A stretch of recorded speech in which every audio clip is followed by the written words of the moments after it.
Hey there, friends. Welcome back to Daily Wisdom, our little corner of the internet where we sit down, sip some tea, and talk about what truly makes life meaningful.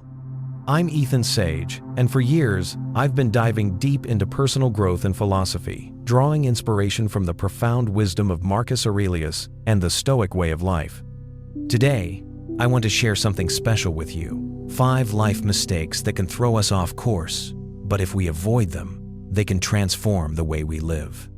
Have you ever stopped to ask yourself, what am I really spending my time and energy on? Whether you're 35, 50, or even 70, and you're yearning for a life with more purpose, this video is for you. Stick with me, and I promise you'll walk away with a fresh perspective to start making changes today. Part 1. Thinking there's always more time. Let's kick things off with the first mistake, one I'd bet most of us have fallen into at some point, thinking we've got all the time in the world. Ever caught yourself saying, "Oh, I'll get to that next week," or "I'll start that project next year"? I've been there. I remember a close friend of mine, Tom, a 50-year-old guy always swamped with work. He once opened up to me and said, "Ethan, I always thought I had plenty of time to write that book I dreamed about as a kid. But year after year, I let it slip away. Now, looking back, I wish I'd started sooner." Tom's story hit me hard. Time, my friends, is like an hourglass. Every grain of sand slips through, and we can't get it back. I want you to picture this for a moment. If you knew you had exactly 1 year left to live, just 365 days, what would you do differently? What would you stop doing right now? And what would you start doing? Take a second to think about that. Would you cut back on scrolling through social media? Stop checking emails every 10 minutes? Would you make time to call a loved one, learn a new skill, or sit down and write out what truly matters to you? Marcus Aurelius, the Roman emperor and Stoic philosopher, once said, "Confine your thoughts and actions to the present." It sounds simple, but it's profound. He knew the present moment is the only place we truly live. The past is just memories, the future is imagination. But right now, this moment as you're listening to me, is where you can make a difference. I've seen this in my own life. There were mornings when my mind was sharpest, yet I'd spend hours scrolling Instagram or watching news I didn't need. Then I asked myself, what if I use this hour to write, to exercise, or to connect with someone I care about? How would my life change? When I started making that shift, I felt like I was truly living. Science backs this up too. Studies on productivity show we're often at our peak energy and focus in the mornings, but instead of harnessing that, we let unimportant things steal those precious hours. Here's a striking stat. The average American spends about 2.5 hours a day on social media. Multiply that by 365 days, then by 10 years, that's over 9,000 hours, nearly a full year of your life, just scrolling. Have you ever thought about how many moments you've let slip by like that? So, how do we avoid this mistake? It starts with realizing every moment is a choice. Right now, you're choosing how to spend this slice of your life. If you want to write that book, start with 1 page today. If you want to get healthier, take a 10-minute walk right now. If you can't do it today, plan it for this week, or at the latest, within the next 10 days. Don't let next month turn into never. I had a student, Susan, 62 years old, who thought she was too old to learn the piano. But when I asked her, if you don't start today, where will you be in 10 years? She took the leap. 3 years later, she's playing her favorite songs and says it's the best decision she ever made. Part 2. Not focusing enough on what truly matters. Now, let's move to the second mistake: not focusing enough on what truly matters. Have you ever felt like you're spending too much time on fleeting things, like scrolling through social media or binge watching a show, while neglecting your own story? Imagine your life as a movie, and you're the main character. But instead of writing the script for your own story, you're caught up watching someone else's characters on television, posts on Instagram, or the drama of people you know. I had a friend, Mary, 48 years old, a wonderful mother and dedicated employee. She told me that every evening, after a long day, she'd turn on Netflix and watch 3 or 4 episodes in a row. She said, "It helps me relax, but the next morning, I feel empty, like I've missed something." Have you ever felt that way? When you spend hours on entertainment, but deep down, you know you're ignoring what truly matters? Marcus Aurelius once wrote, "Do what is necessary, and only what is necessary." He understood that life is too short to waste on things that don't bring you closer to the person you want to be. I want you to ask yourself, if I'm the main character in my story, what do I want this story to be about? Is it the story of someone who spends their evenings watching shows, or someone who dares to step out and build their dreams? I've seen this in my own journey. There was a time when I got caught up following the news or scrolling through social media, to the point where I neglected preparing lessons for my personal development class. One day, I asked myself, if I spent this hour writing, learning, or talking with a loved one, what would change? From that moment, I set a rule. Every day, I dedicate at least 30 minutes to something that brings me closer to my goals, whether it's reading, journaling, or taking a walk to reflect. Those moments have transformed how I see life. Science backs this up too. A Harvard study found that people who invest time in meaningful activities like learning a new skill, building relationships, or pursuing a passion tend to be happier. Meanwhile, those who spend too much time on passive entertainment often feel a lack of purpose. Entertainment isn't bad, but if we live in someone else's world, we're robbing ourselves of a life worth living. Try this exercise. Take a piece of paper and write down 3 things that truly matter to you: family, health, or a dream you've always held on to. Then, choose one small action you can take today to move closer to one of those things. I had a student, Robert, 65 years old, who spent decades following baseball, but never wrote the memoir he dreamed of. When I encouraged him to spend 20 minutes a day writing, he started. Now, he's halfway through his book and says he feels like he's reliving his youth. Be the scriptwriter of your own life. You're the main character, and no one else can do this for you. If you'd like, share in the comments what you'll focus on today. I'd love to hear. Part 3. Being too negative about problems and mistakes.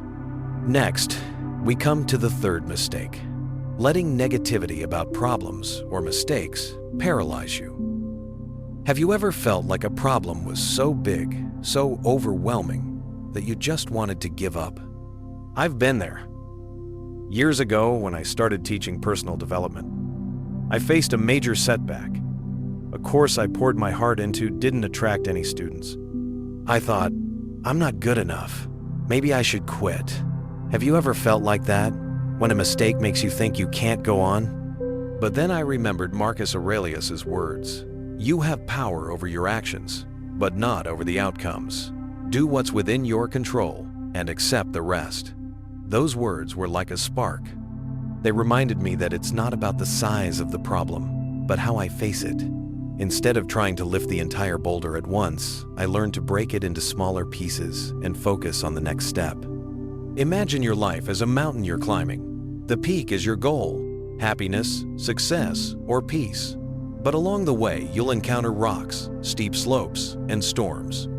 The biggest mistake is to stand still, staring at those rocks, thinking they're too big to overcome. I had a student, James, 58 years old, who came to class with tired eyes. He shared that his business was struggling, debts were piling up, and he felt like the world was against him. I asked, if you could only do one small thing today to improve the situation, what would it be? He said he could call an old client for advice, just one call. And you know what? That call opened a new opportunity. It didn't solve everything, but it gave James his confidence back. Science supports this approach too. A Stanford study found that people who break big goals into specific, small steps are 50% more likely to achieve them than those who try to tackle everything at once. It's like climbing a mountain. You don't look at the peak and think, how will I get there? you focus on the next step, then the one after that. So, how do you avoid this mistake? Recognize the problem, but don't let it consume you. Ask yourself, what's the smallest thing I can do today to move forward? It could be writing an email you've been putting off, apologizing to a friend, or spending 5 minutes breathing deeply and organizing your thoughts. Try this exercise. Take a piece of paper and write down one problem that's weighing you down. Then, break it into 3 small steps you can take this week. Start with the first step today. Marcus Aurelius said, "Don't be overwhelmed by the entirety of life. Just do your best in this moment. You don't need to solve everything at once. Just start." If you'd like, share in the comments the small step you'll take today. I'd love to hear. Part 4. Trying to control what cannot be controlled. Now, we come to the 4th mistake. Trying to control what's beyond your reach. Have you ever found yourself caught in a spiral of worry over news on television, global issues, or events out there that you can't change? I've been there. Years ago, I remember spending hours reading news about events I couldn't influence, from politics to natural disasters. I felt helpless, even angry, but there was nothing I could do to change them. Have you ever felt like that, when the weight of the world seems to rest on your shoulders? Imagine standing on the bank of a great river, its waters rushing and carrying everything in their path. You want to control the flow, to stop the waves, but the more you try, the more exhausted and powerless you feel. Marcus Aurelius once said, "You have power over your mind, but not over external events." This is a tough lesson, especially in our hyper-connected age, where we're bombarded with news, information, and problems beyond our control. But here's the paradox. The more energy you spend worrying about things you can't change, the less you have for what you can control. I had a student, Emily, 60 years old, who shared that she was losing sleep over political issues in the news. She said, "I feel helpless, like everything is falling apart." I asked her, if you redirected that energy to one small thing in your own life, what would happen? She decided to start volunteering at a local community center, just a few hours a week, but she said it made her feel purposeful and in control of a small piece of the world. Science supports this too. A University of Michigan study found that when we focus on what we can control, our thoughts, actions, or responses, stress levels drop by up to 40%. Meanwhile, passively consuming news or social media often heightens anxiety. You can control your thoughts, how you respond to a bad day, or the decisions you make today. That's your power. So, how do you avoid this mistake? Focus on your circle of control, the things you can actually change, your thoughts, actions, choices, and efforts. If you're worried about the world, do one small thing within your reach. Donate to a charity, help a neighbor, or write down your thoughts to clear your mind. Try this exercise. Take a piece of paper and draw 2 circles. In the smaller circle, write what you can control today. In the larger circle outside, write what you can't control. Then, focus all your energy on the small circle. You'll be amazed at how powerful it feels. Let the waves out there flow as they will. Just focus on steering your own boat. If you'd like, share in the comments one small thing you'll do today to focus on what you can control. I'd love to hear. Part 5. Living without a personal philosophy. Finally, we reach the 5th mistake, the one that encompasses all others, living without a personal philosophy. Have you ever felt like you're drifting on an open sea, unsure of your destination simply because you've never picked up your own compass? I once knew a friend, Linda, 55 years old, a wonderful woman who always felt lost. She confided, "I've lived according to what my family, friends, and society expected. But now, I don't know what I truly want." Linda's story made me think, how many of us are living with values we've never stopped to question, are they truly ours? Imagine your life as a book, and you're the author. But if you don't have a central theme or message, what will your story be? Just scattered pages lacking coherence, or worse, a story written by someone else. Marcus Aurelius wrote, "Live a good life, and the world will be better for it." But to live a good life, you need to know what good means to you. A personal philosophy isn't something lofty. It's like an inner compass, a set of values and principles you choose to guide you, especially when life gets complicated. I remember sitting down one day and asking myself, what do I want to be remembered for? I realized that for me, it's about inspiring others to live true to themselves. From there, I built my philosophy: live authentically, act with compassion, and never stop learning. This philosophy has carried me through tough times, like when I faced setbacks at work or lost a loved one. It's like a lighthouse, guiding me back to the person I want to be. Science backs the value of a clear philosophy too. A Yale study found that people with a defined set of values make decisions faster and feel more satisfied with their choices. Conversely, those who live passively, letting others define their values, often feel lost. So, how do you build a personal philosophy? Start by reflecting on your life. What experiences have shaped you? What lessons have you learned? And what legacy do you want to leave? Write down 3 values that matter most to you, perhaps family, integrity, or courage. Then ask, how can I live these values every day? I had a student, David, 70 years old, who thought it was too late to find a personal philosophy at his age. But when I encouraged him to reflect on what he cherished, like kindness and connection, he started writing handwritten letters to his grandchildren, sharing stories from his life. He said it gave him a sense of meaning he'd never felt before. Try this exercise. Take a piece of paper and write down 3 values that define who you are. Then, choose one small action today to live out one of those values. It could be helping a stranger, spending time with family, or starting a project you've always dreamed of. And if you'd like, share that value in the comments. I'd love to hear your story. Conclusion: live the life you were meant to live. We've journeyed together through 5 major mistakes, traps that can derail our lives. But the beautiful thing is this: awareness is the key. These mistakes, thinking there's always more time, focusing on unimportant things, letting negativity take over, trying to control what's beyond our reach, and living without a personal philosophy are like small stones that pile up over time. At first glance, they seem harmless, but if ignored, they can form a wall that blocks you from the life you truly want. I once met William, 67 years old, who regretted spending years not pursuing his dream of opening a small coffee shop.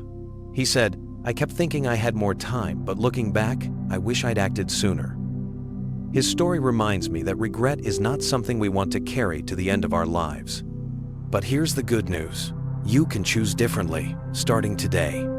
You can reclaim your time, redirect your focus, and live by the principles you've chosen, like an artist painting the canvas of your life. Imagine this: if today were the first page of a new chapter in your life's book, what would you write on it? A story of change, of courage, or of a life filled with meaning? Marcus Aurelius once said, "Think of life as a gift and live it worthily." You don't need to wait for a perfect moment. Today, right now, as you're listening to me, is the moment to begin. Science supports this too. A University of Chicago study found that people who pursue meaningful goals, even small ones, feel 30% more satisfied than those who let life pass by. Just one small action today, writing a journal entry, calling a loved one, or starting to learn a new skill, can be the first step toward becoming the best version of yourself. Before we part ways, I want you to do one thing. Reflect on these 5 mistakes. Which one resonates with you the most? Is it the feeling that time is slipping away too fast? Or that your mind is getting lost in things that don't matter? Write it down. Or better yet, share it in the comments below. Your story might inspire someone else. And if you want to continue this journey turning awareness into action, hit the subscribe button. We'll explore more ways to live a life worth living together. Friends, it's said we have about 30,000 days in our lives. Some of those days are gone, but the ones ahead are yours to shape. No matter who you are or how many years you've lived, the effort to live with purpose is always worth it. Seize today. Choose awareness over autopilot. Choose purpose over distraction. And start living the life you were meant to live right now. Thank you for spending this time with me. I can't wait to hear your thoughts and experiences in the comments below. It's a way for us to learn from each other. If you found this video helpful, don't forget to hit the subscribe button for daily wisdom and turn on notifications so you won't miss our upcoming insights on living philosophically and growing personally. See you in the next video, where we'll continue exploring lessons that make for a meaningful life.